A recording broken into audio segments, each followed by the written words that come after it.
Hello everyone, welcome to this session of Textbook Super Coaching. This is me Tulika, your UGC NET Paper 1 faculty, and these are the timings of my free live sessions of bilingual classes on YouTube and Textbook app.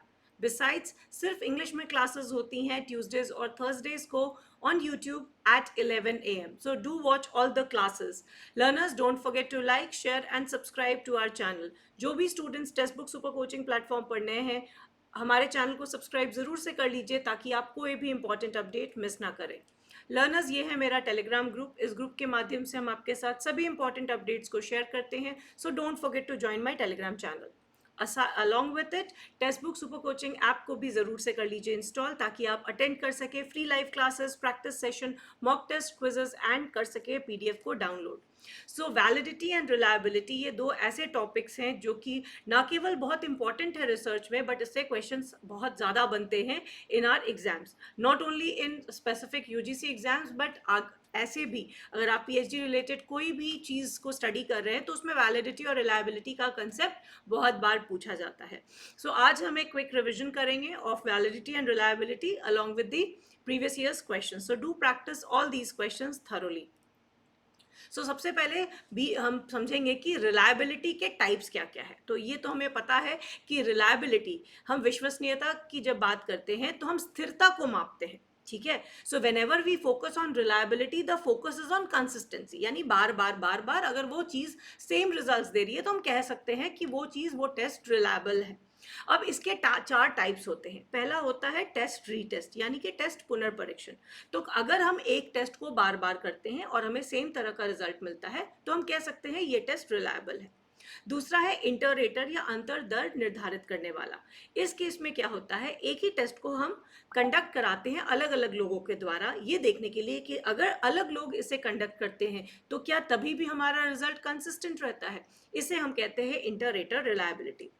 तीसरा है parallel forms. Parallel forms यानी कि समांतर रूप, नाम से ही पता चल रहा है कि एक टेस्ट का हम मिलता जुलता सिमिलर फॉर्म्स को तैयार करते हैं, डिफरेंट वर्जन्स भी हम उसे कह सकते हैं। बेसिकली आइडिया होता है एक स्पेसिफिक चीज़ को मेजर करने का, और तब भी अगर हमारा रिजल्ट सही निकल के आता है, अगर आप मान लीजिए हम पर्सनालिटी को टेस्ट करना चाहते हैं और किसी एक पर्सन की हमने पर्सनालिटी को पैरेलल फॉर्म्स ऑफ टेस्ट से टेस्ट किया और ये देखा कि दोनों ही के जो रिजल्ट्स आ रहे हैं उस पर्सन के लिए इंट्रोवर्ट या एक्सट्रोवर्ट आ रहे हैं, तो हम कह सकते हैं ये टेस्ट बिल्कुल रिलायबल है। And next is internal consistency. हम जब भी कोई टेस्ट को डेवलप करते हैं उसमें बहुत सारे आइटम्स होते हैं। अगर ये आइटम्स जो इंटरनल कंसिस्टेंसी अगर मेंटेन करके रखते हैं, यानी कि इस पर्टिकुलर एक आइटम का जो आउटकम निकल के आता है वही दूसरे का भी आ रहा है, मतलब मिलता जुलते लाइंस पे अगर हम उसे टेस्ट कर रहे हैं तो हम कह सकते हैं कि ये पर्टिकुलर टेस्ट में इंटरनल कंसिस्टेंसी है। तो लर्नर्स, हम कुछ क्वेश्चंस को सॉल्व करेंगे। सो पहला question, the term external validity in experiment refers to. तो प्रयोग अगर हम कर रहे हैं उसमें बाहरी वैधता की अगर हम बात करते हैं तो उसका एग्जैक्टली क्या मतलब होगा। ये है हमारे पास चार options. So everyone give it a try. Question number 1। So validity की बात कर रहे हैं, अभी हमने रिलायबिलिटी के बारे में पढ़ा था, अभी हम बीच में वैलिडिटी का भी थोड़ा सा कंसेप्ट को एक बार रिकैप करेंगे। So learners, the correct answer to this is the extent to which causal inference made in the experiment can be generalized beyond the experiment setting. तो generally हमें पता है कि अगर हम experiment कर रहे हैं तो वो जो experiment है ये एक typical setting में हो रही है, ठीक है, और इसमें है cause and effect, कोई एक कारण कारक एसोसिएटेड है। अगर ये फाइंडिंग्स जो हमारी निकल के आई वो एक्सपेरिमेंटल सेटिंग के बाहर भी अगर इसे हम एप्लीकेबल कर सकते हैं तो हम कहेंगे कि हमारे प्रयोग में बाह्य वैधता यानी कि एक्सटर्नल वैलिडिटी है, ठीक है। Question number 2, the primary threat to internal validity. इसको अभी हम थ्योरी भी थोड़ा सा कवर करवाएंगे। थ्रेट्स टू वैलिडिटी बहुत कॉमन क्वेश्चन है, बहुत बार आता है।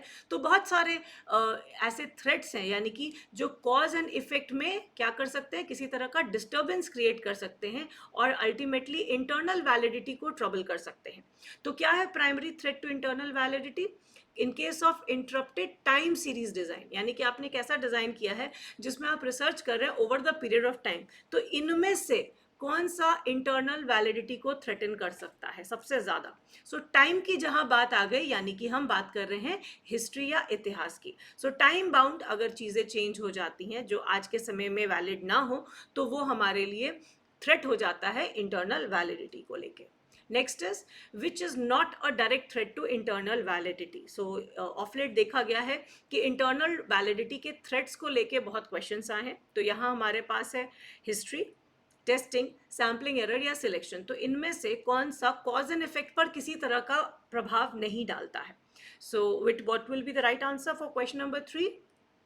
The correct answer will be sampling error. तो सैम्पलिंग एरर का कोई लेना देना नहीं है किसी भी रिसर्च डिजाइन के इंटरनल वैलिडिटी के थ्रेट से। ठीक है, सो हिस्ट्री एक थ्रेट हो सकता है, टेस्टिंग का तरीका थ्रेट हो सकता है, हमारा सैंपल सिलेक्शन एक थ्रेट हो सकता है जो कि कॉज एंड इफेक्ट के बीच में किसी तरह का डिस्टर्बेंस क्रिएट कर सकता है। Question number 4. This type of validity refers to the ability to generalize the result of the study across settings.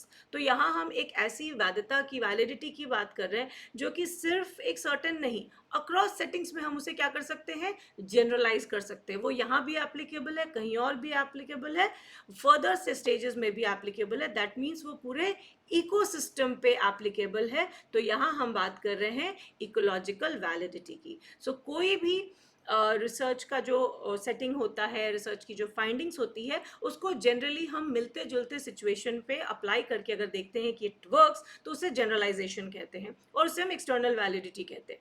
But अगर हर सेटिंग में वो काम कर जाए तो उसे हम इकोलॉजिकल वैलिडिटी कहते हैं। Next, what type of validity refers to the extent to which results of the study can be generalised over time. अब बहुत सारी चीज़ें क्या होती हैं? टाइम टेस्टेड होती हैं। ठीक है, टाइम टेस्टेड का मतलब है कि जो वैल्यू सिस्टम्स हैं हमारे, वो आज से 20 साल पहले भी वही गुड होल्ड करते थे, आज भी हम उन्हें उतना ही वैल्यू देते हैं। आप अगर चाणक्य नीति की बात करें तो वो आज भी मैनेजमेंट स्कूल्स में उसे पढ़ाया जाता है। सो कहने का मतलब है कि कुछ ऐसी चीज़ें होती हैं जिनकी वैलिडिटी अक्रॉस टाइम रहती है, जो कि जनरलाइज की जा सकती है। वो पहले भी उतनी टाइम के अनुरूप एक्सेप्टेबल थी, आज भी टाइम के अकॉर्डिंगली हम उसको मान के चलते हैं। तो इस तरह की वैलिडिटी को क्या कहते हैं? इकोलॉजिकल, एक्सटर्नल, इंटरनल या टेम्पोरल। तो जो भी वैलिडिटी हमारी टाइम से रिलेटेड होती है, अक्रॉस टाइम्स उसको आप जनरलाइज कर सकते हैं, उसमें कहा जाता है टेम्पोरल वैलिडिटी। वही कोई कुछ ऐसे टेस्ट्स हो सकते हैं जिनमें टेम्पोरल वैलिडिटी ना भी हो। सो दैट डिपेंड्स अपॉन हम किस चीज़ को स्टडी करने में यूज़ कर रहे हैं। Learners, before we move ahead, मैं आप लोग को बता दूं हमारे foundation courses are going live with paper 1 and paper 2 के ये सारे सब्जेक्ट्स। ये फाउंडेशन कोर्स आपकी तैयारी कराएंगे दिसंबर 2024 के एग्जाम के लिए। क्लासेस पूरी तरह से लाइव हैं with the latest exam pattern and syllabus. Practice question कराए जाएंगे, structured study notes will be available and teachers की गाइडेंस के साथ आप सॉल्व करेंगे previous years questions, mock tests and you will be able to understand, have a complete understanding of the entire syllabus. So this is the right time, learners. Do get yourselves enrolled in the foundation course. Now before we move ahead, एक छोटा सा content मैं आप लोग के साथ आज cover करना चाह रही हूँ। अभी जैसे आपने क्वेश्चन में देखा कि वैलिडिटी को प्रभावित करने वाले कौन कौन से कारक होते हैं, जो कि खास करके उनकी इंटरनल वैलिडिटी को थ्रेटन भी करते हैं। तो इसमें जो टर्म्स आते हैं वो है history, maturation, testing, instrumentation, differential selection या सिलेक्शन एंड एक्सपेरिमेंटल मॉर्टिलिटी। इससे कई बार बहुत सारे स्टूडेंट्स ने मेरे से इंडिविजुअली भी क्वेश्चन किया है, so I have included this theory content in this session. So पहली बात है हिस्ट्री। बहुत बार ऐसे उपचार होते हैं, ऐसे इवेंट्स होते हैं जो हमारे ट्रीटमेंट के अलावा होते हैं। ठीक है, होने वाली घटनाएं, आप किसी को अगर टेस्ट कर रहे हैं, किसी की मोटिवेशन को टेस्ट कर रहे हैं, ठीक है, मोटिवेशन को आप टेस्ट कर रहे हो over the period of time, और आप कॉज है आपका मोटिवेशन और इफेक्ट आप उनके परफॉर्मेंस पे देख रहे हैं। और जब भी कॉज एंड इफेक्ट की बात करते हैं तो हम इंटरनल वैलिडिटी की बात करते हैं। बट अगर मान लीजिए मोटिवेशन देने के साथ साथ उनकी लाइफ में कुछ ऐसा और डिस्टर्बिंग चल रहा है, तो ये मोटिवेशन बहुत ज़्यादा उन्हें प्रभाव नहीं करेगा और उनका परफॉर्मेंस हमें देखने को नहीं मिलेगा। यानी कि बहुत सारी और भी घटनाएं होती हैं, वातावरण में होने वाली घटनाएं होती हैं जो साथ साथ घटित होती हैं और वो हमारी इंटरनल वैलिडिटी को थ्रेटन कर सकती हैं। ठीक है, हो सकता है वो पर्सन डिस्टर्ब हो, घर में किसी के साथ कुछ हो गया हो, परेशान हो, फिनेंशियल प्रॉब्लम हो, तो हिस्ट्री, ये सारे इवेंट्स जो हैं ये इंटरनल वैलिडिटी को थ्रेटन कर सकते हैं। Next is maturation. मैचुरेशन क्या होता है, मान लीजिए हमने स्टडी जब शुरू की और हम लॉन्गिट्यूडनल स्टडी कर रहे हैं, over the period of time study कर रहे हैं, तो बदलाव आ जाता है लोगों में, और या कई बार हम उस ट्रीटमेंट से बिल्कुल अकस्टम्ड हो जाते हैं, हमें याद हो जाता है कि अब हमें क्या परफॉर्म करना है। उस केस में आप कॉज एंड इफेक्ट बहुत अच्छे से नहीं स्टडी कर सकते हैं। तो किसी तरह का फिजिकल या साइकोलॉजिकल, यानी कि मेंटल या फिजिकल, किसी तरह का अगर चेंजेस आ जाता है पार्टिसिपेंट्स में, तो वो आपके इंटरनल वैलिडिटी को थ्रेटन कर सकता है। हो सकता है कोई पर्सन बीमार पड़ जाए, हो सकता है उनकी मेंटल सिचुएशन थोड़ी वीकन हो जाए, उनको चीज़ें याद नहीं रहे, तो वो आपके कॉज एंड इफेक्ट में फिर प्रॉब्लम क्रिएट कर सकता है। टेस्टिंग, बहुत बार ऐसा होता है प्री टेस्ट और पोस्ट टेस्ट जो हम करते हैं वो एक तरह का ट्रबल बन जाता है, क्योंकि आप एक्सपीरियंस के करते करते हम टेस्टिंग बार बार करते हैं, तो वो जो हमारा सैंपल होता है उनको पता चल जाता है कि क्या होने वाला है। सो टेस्टिंग भी एक तरह से, अगर हम फ्रीक्वेंसी हमारी टेस्टिंग की बहुत ज़्यादा है तो वो भी हमारी इंटरनल वैलिडिटी को थ्रेटन करती है। इंस्ट्रूमेंटेशन, अगर हम रिसर्च के केस में बात करते हैं तो इंस्ट्रूमेंटेशन का मतलब होता है इंस्ट्रूमेंट, यानी जो हम टूल्स का प्रयोग कर रहे हैं, ठीक है। तो हम बहुत सारी चीज़ों को यूज़ करते हैं, हो सकता है उसमें किसी तरह का चेंज हमें देखने को मिले, या उसके लिए किसी का कोई कॉन्शियस या अनकॉन्शियस इफेक्ट देखने को मिले। तो अगर उस इंस्ट्रूमेंटेशन से रिलेटेड कोई भी तरह का वेरिएशन होता है, अगेन हमारी इंटरनल वैलिडिटी क्या है, थ्रेटेंड हो जाती है। डिफरेंशियल सिलेक्शन, कई बार ऐसा होता है कि हम पार्टिसिपेंट्स को जो सिलेक्ट करते हैं, राइट, खास करके नॉन रैंडम केसेस में, वहाँ पे हमारा सिलेक्शन थोड़ा डिफरेंशियल हो जाता है, सिलेक्टिव हो जाते हैं, तो ये भी हमारी इंटरनल वैलिडिटी को थ्रेटन कर सकता है। And last but not the least, कई बार इसको हम मॉर्टिलिटी भी कहते हैं। मॉर्टिलिटी ओवरऑल, अगर कोई भी हमारा सैंपल बैक ऑफ कर जाता है, अट्रिशन हो जाता है, छोड़ देते हैं, उस केस में हम मॉर्टिलिटी कहते हैं। Experimental mortality can be in both the cases, कि वो पर्सन उस एक्सपेरिमेंट से विड्रॉ कर दिए, छोड़ दिया उन्होंने, या किसी तरह से नेचुरल डेथ के केस में हम कह सकते हैं कि देयर अकर्ड मॉर्टिलिटी, ठीक है। सो पार्टिसिपेंट्स या तो आपके उस स्टडी में अब नहीं है, किसी भी घटना की वजह से अट्रिशन हो गया, किसी तरह से वो पार्टिसिपेट नहीं कर रहे, ये सारे हमारी एक्सपेरिमेंटल मॉर्टिलिटी के केस में आ जाएगा। तो ये कुछ फैक्टर्स हैं जो कि हमारी वैलिडिटी को थ्रेटन करते हैं। Next, question number 6.